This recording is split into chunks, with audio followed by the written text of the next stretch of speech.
links. I got some very good jobs to do for a number of politicians because we're actually entering the election year, so election month. So I had a lot of referrals. Let's say I got a lot of jobs from the Office of the President and the Office of the Chief of Staff, where I did some articles for them, from some members of Parliament. I say that I got broken into.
Audience, welcome back to the PV show. Let's have a glass of water, relax, and we'll be right back.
welcome back to the PV Show.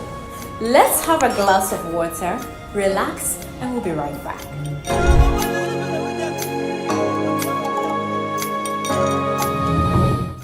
Does it feel like the weight of the world is actually on your shoulders?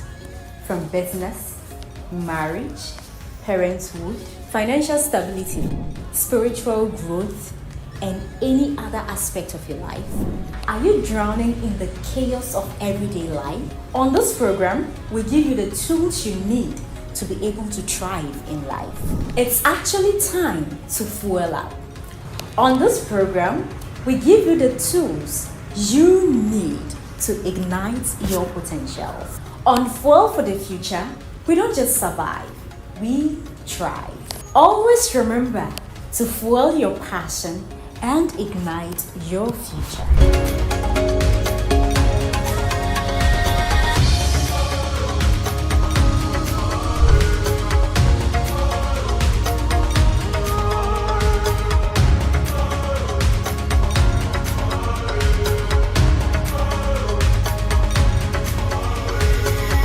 Passion doesn't put food on your table. So I think people should understand that the world has changed now. And you can't rely on people all the time. If self-confidence were a human being, hey, I would give self-confidence a hug. Hi there, you're welcome to the PV Show's Fuel for the Future. It's been a while we came your way, and today we are at Pins and Scissors. We are going to have a very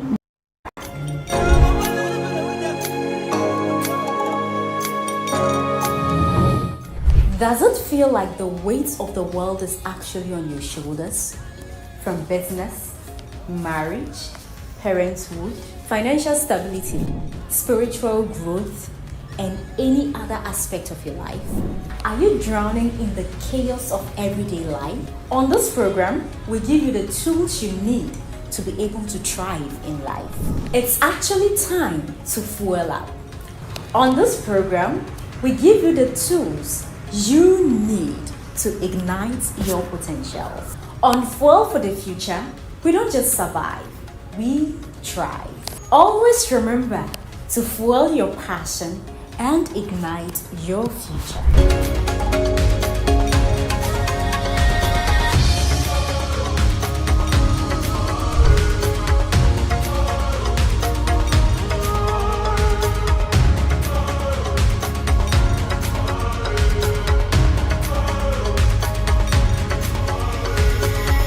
Passion doesn't put food on your table. So I think people should understand that the world has changed now. And you can't rely on people all the time. If self-confidence were a human being, hey, I would give self-confidence a hug. Hi there, you're welcome to the PV Show's Fuel for the Future. It's been a while we came your way, and today we are at Pins and Scissors. We are going to have a very, very important discussion that will transform your life.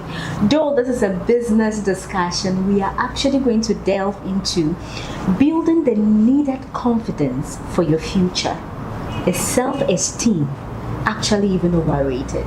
We are here with the CEO of Pins and Scissors, Auntie Tish. Hi. You're welcome to the Thank show. you very much, Faith. Okay, so you give us a little introduction of yourself. Okay, so I love to be called Tish actually, but my full name is Letitia Ohine Esiedu. That's my name on paper and everything. I'm a journalist. I've been practicing since 2008, so let's say 14, 15 years. Wow. Yes, so I come from a family of, I have two siblings. I'm the only girl. Wow. I'm the first. And I'm very results oriented and purpose driven. And anybody who knows me will tell you that for me, I love business.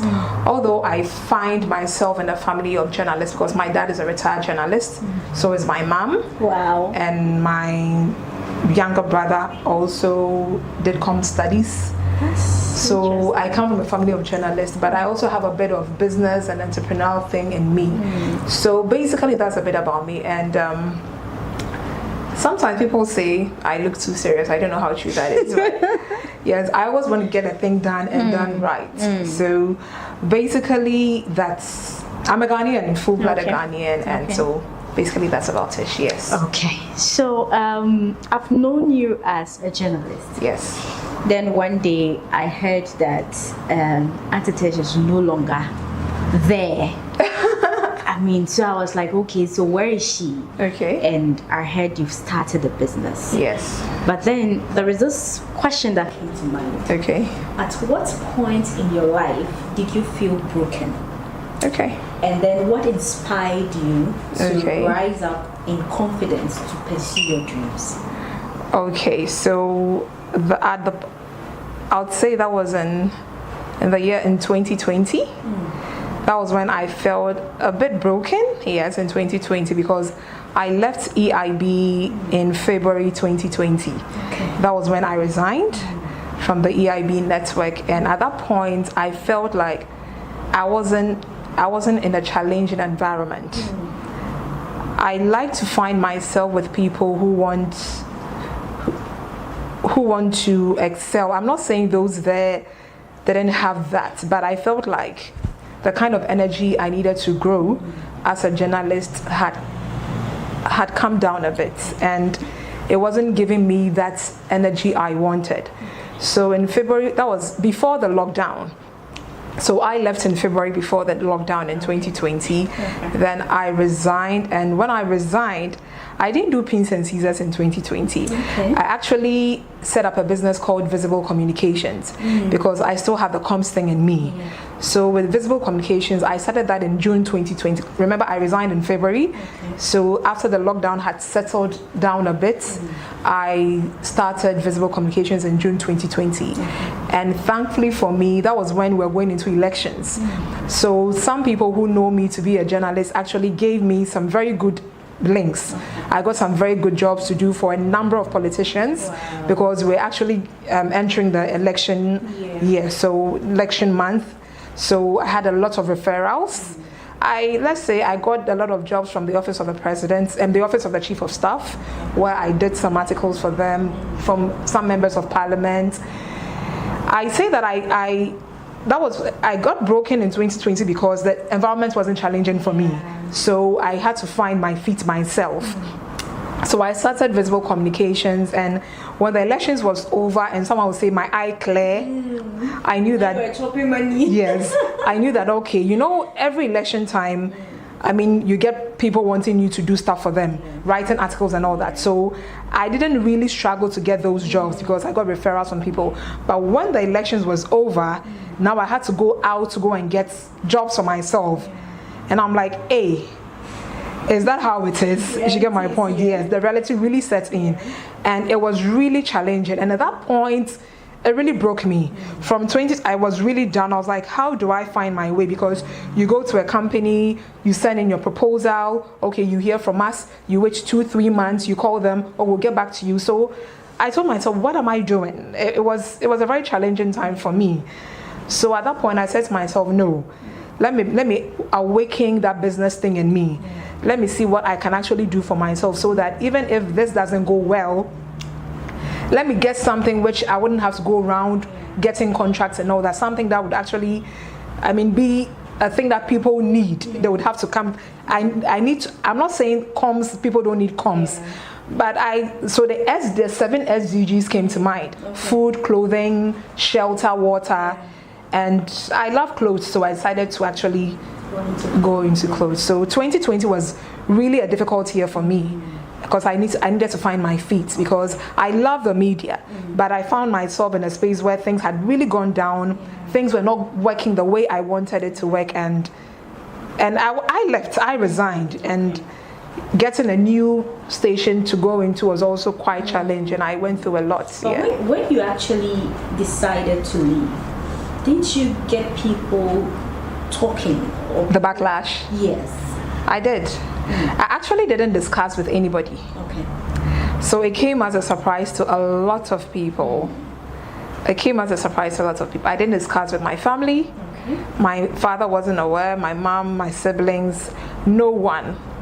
There's this saying, I hope I get it right, but I stand to be correct. It says, if you want to take opinions from everybody, you can get it done.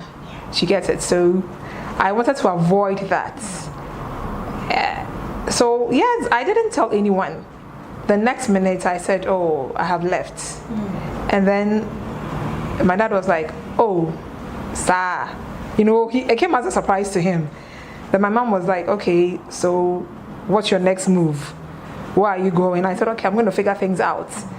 And to them, you could tell they were, so my dad started asking, because I said he's a retired journalist, so he started asking questions. He was like, okay, what's happening there? Why do you want to leave? And I said, oh, I mean, no one is maltreating me or anything, but I think that the kind of energy I need in the space, I'm not getting that kind of energy. So I think I need to leave and then find myself, because I have worked with a daily graphic before. I'm sure you have also done so. So, and I know that space and the pressure, and I don't love pressure, but I love media pressure. You get it? Because it's something I love. So I wasn't getting that media pressure that I used to get at graphic. And I was really missing it, because, you know, when you go to graphic, the newsroom, you have, it's a very demanding space. Yeah, very demanding. And honestly, I missed that. I really missed that. So I felt like, why would I go to work and I'm not getting that kind of, so I felt like, let me move to, so I started, looking around, but you know, trying to get a job doesn't come. And it's always, and I know according to some people said I should have actually gotten a new place before resign, because it's always the best. But I did some stubborn proud thing. And then sometimes I just want to see how life treats you when you don't go according to the status quo. Sometimes just give it a try and see how it works, and you won't die. It'll just show you pepe. You get it, but it's all good. Okay, all right. Thank you so much. So you spoke about passion, career, and also finance. Okay. So when you look at our world now, people want to go into career. Others want to go into career because of passion. And other people also want to go into career because of the money. When it comes to these three aspects, in your own opinion, which one should be prioritized? Passion first. Okay.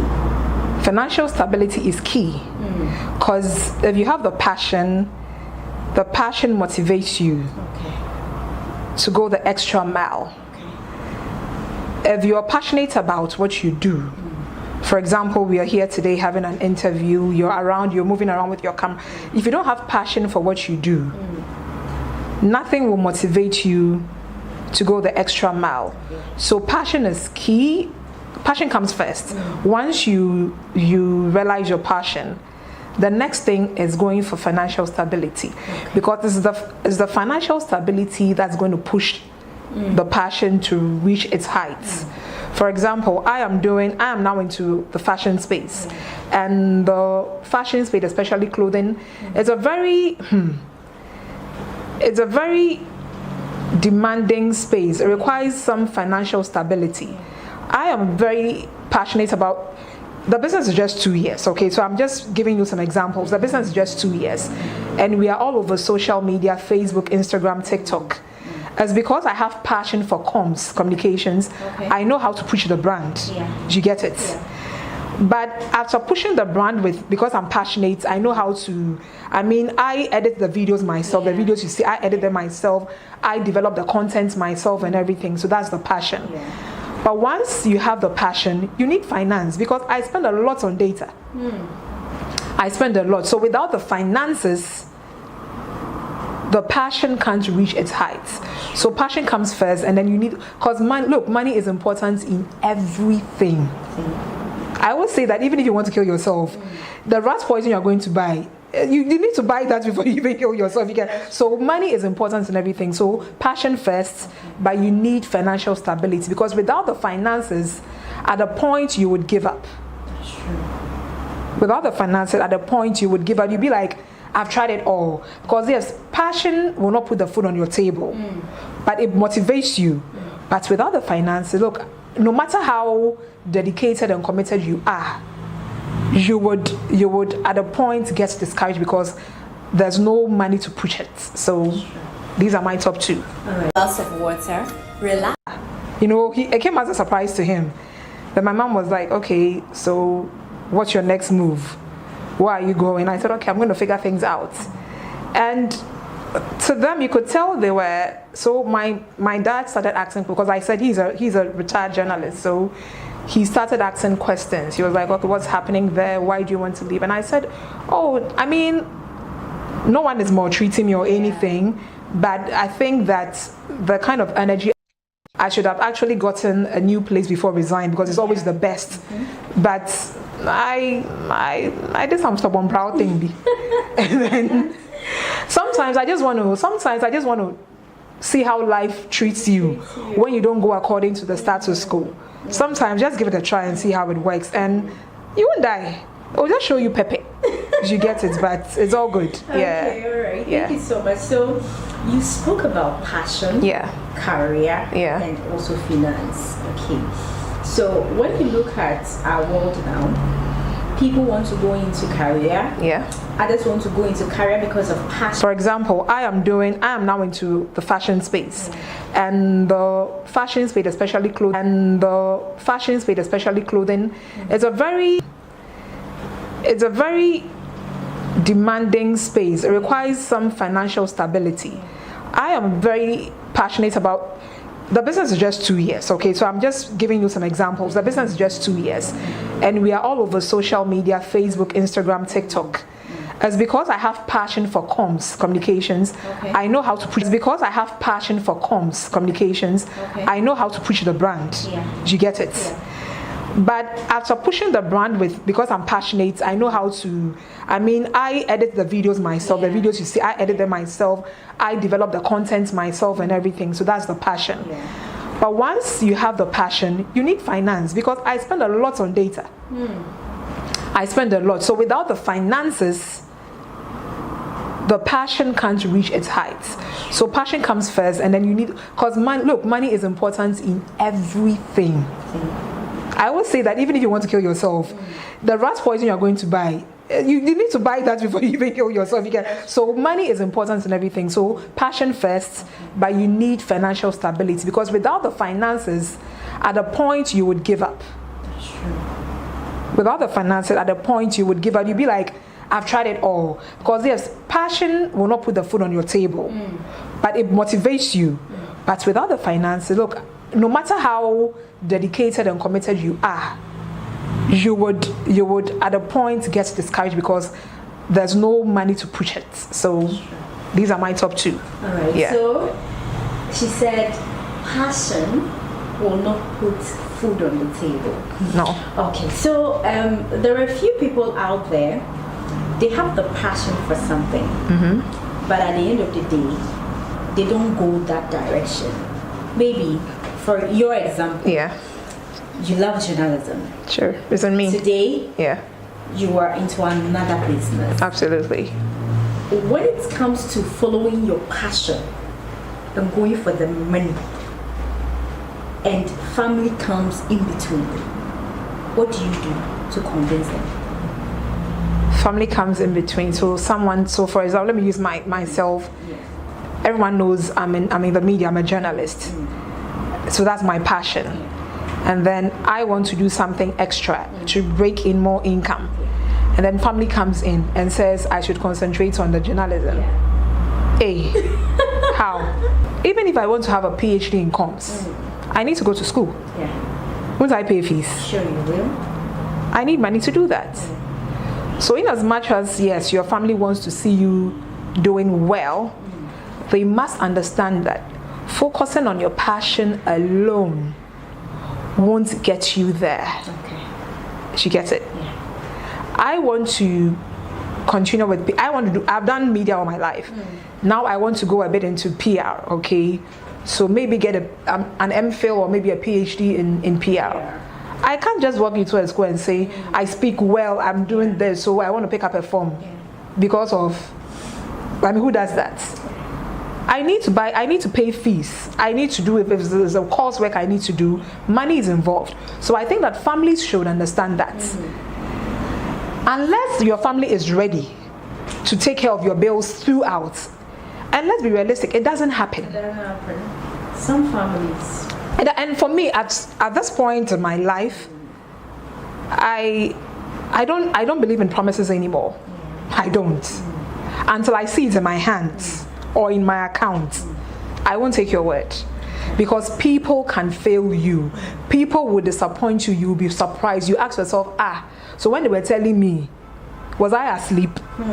You get it? Yeah. So in as much as family wants you to focus on your passion, you are very good, you're good in medical school, but the person wants to do something in addition to the medical school, allow the person something that's going to fetch in extra income. Because look, everyone who is concerned about your passion, they all have responsibilities, remember. They all have responsibilities. Okay, so you want Tish to continue being in the media, being on radio and all that. But I know that, look, this is how much I earn at the end of a month. I can do something extra. Okay. Leave me to do it. Passion doesn't put food on your table. So I think people should understand that the world has changed now. Yeah. And you can't rely on people all the time. If you're the one who tells you that come tomorrow, the next day you go, what's exactly. Yeah. So people should understand that. Right. Yeah. People should really understand that. Okay, so what has self-confidence taught you throughout your journey? Self-confidence. Hey, if self-confidence were a human being, I would give self-confidence a hug. Oh wow. Self-confidence is key. And leaving the corporate space 4 years ago and stepping into the entrepreneurial world has taught me that, look, confidence is key. You need to know your strengths and your weaknesses. I know my strength, I know my weakness. So if you want me to do something for you and I know that this is my weakness, I'll be honest. I won't try it. Self-confidence, look, we need it in every aspect of our lives. We need it. But I have come to realize that a lot of people are not confident too. I'm telling you, a lot of people are going to school because it's the norm. It's the norm. Yeah. Go to school, get a degree, get a master's. I can confidently tell you that people have masters, but they have low self-confidence. The confidence they have on a scale of 1 to 10 is 0.1, or I don't even know how to rate it. People confuse it. So people think that when you attain a higher level of education, you have a degree, you have a master's, you have a PhD, you have whatever, it makes you confident. No, it's not true. I always say that confidence, you learn it on the streets. And for me, when I left the corporate, the street has taught me, the street has made me very confident. I think about somewhere in March, there was a program in my church. So we call it Takes Two. So someone would sit before you and then ask you. Okay. So there's this friend I have in my church. He sat before me and he was like, this is not a teacher, you know. I said, yes, this is not me. This is not my real face. This is not me. I have actually transformed. The Tish in the corporate world 4 years ago is not the Tish you meet here. You get my point? Yeah. The fact that you are in school, learning and all that, it's not a yardstick to say that that has made me confident. Yeah. No. Confidence is not taught to. Yeah. Or I don't know. Do you know anyone who teaches confidence? No. I don't think confidence is not. It comes naturally. Yes, and you have to embrace your work on it. It's an everyday thing, okay? So, and people must learn how to speak up for themselves. For example, let me just use something that I just went through last night. So I was leaving here to the house. I requested before I request for maybe a Yango boat or whatever, I try all three. Okay. And pick the cheapest. Because I'm a businessman, I don't want to waste money. Okay. So I don't go Uber. Uber says this, so I'm going. No, I try all three. So I tried all three and I checked the rates, okay? And then, but the ones with the cheaper rates were had very long waiting hours. Okay. So I said, okay, let me go with the other one. So the driver said, Madam, can you wait for me? And I said, yes. I said, where are you? He says, I'm at Malam Junction. And I said, I'm here at Sakaman. Okay. So I told him, okay, I'll wait for you. Then the next minute, I saw one of the apps had dropped. I had a discount of 20%. Then weekly I called and I said, do I have a Pachaya? Why? It's okay. I've gotten a lift. You received blasting, Papa. So I called him. Then he was like, oh, Madam, why? And I said, hey, you didn't thank your stars that I called you. Yeah, some people will not. Someone someone will not even call you. You drive all the way from Malam Junction and come here, and you waste your fuel. But I have been a lady enough to call and tell you that, please, you are mad. So you see, people don't like the truth. And I think that confidence is very important. We need it. Yes, someone, you meet someone who is just out of senior high school or junior high school, but the person is so confident, more than someone who even has a degree. That's true.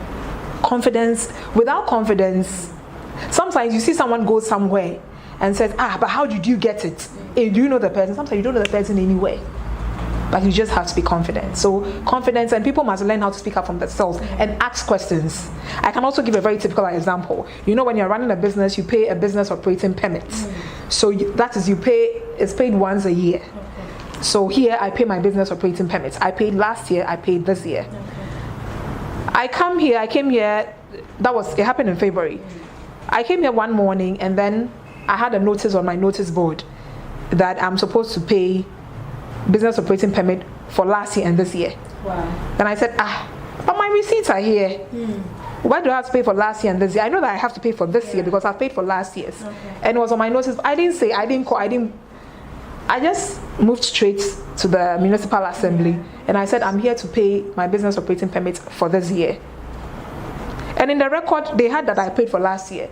Interesting. I paid. The next minute, whoever came to put that on a notice board never stepped foot here again to ask me, madam, you haven't paid. So you see, sometimes people test your confidence level.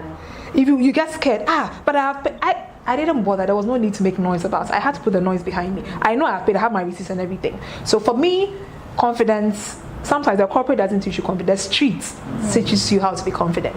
Yeah. Sometimes corporate doesn't teach you confidence. The streets teaches you confidence. That's deep. Very. Okay, so what about, how do you deal with people who get intimidated with your confidence? They have low self-esteem.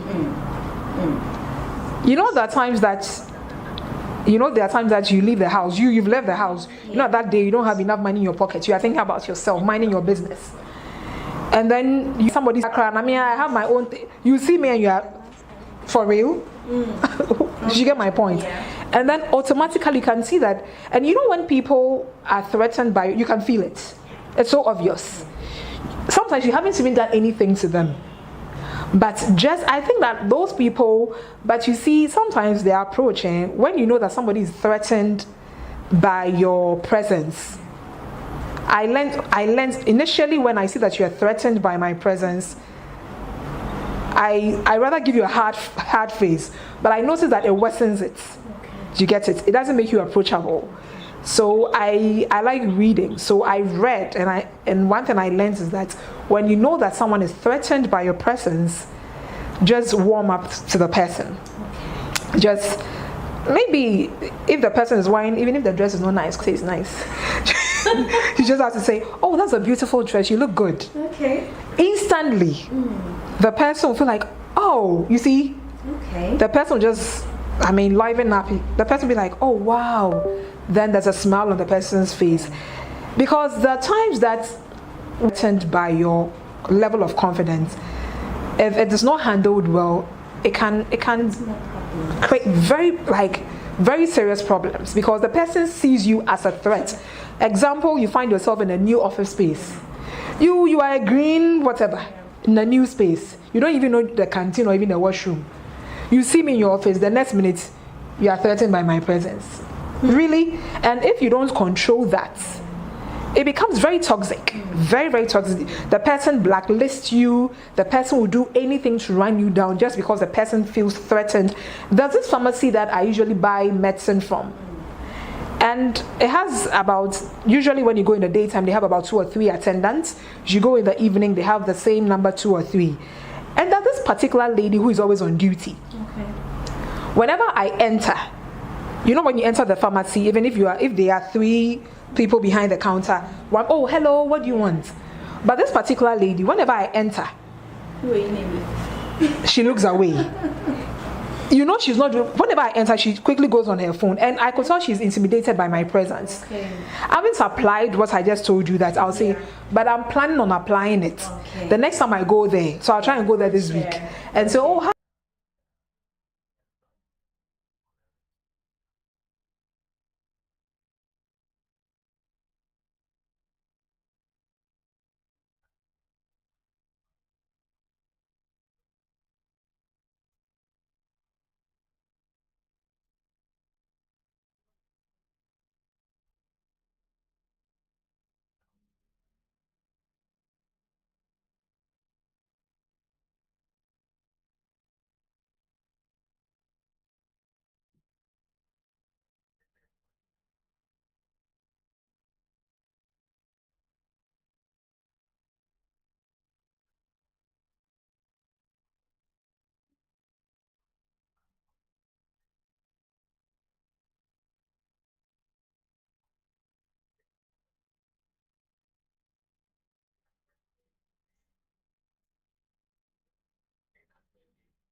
tendency to afflict can lead to excessive worry and criticism, both of them and their partner. They may struggle with expressing emotions openly and could appear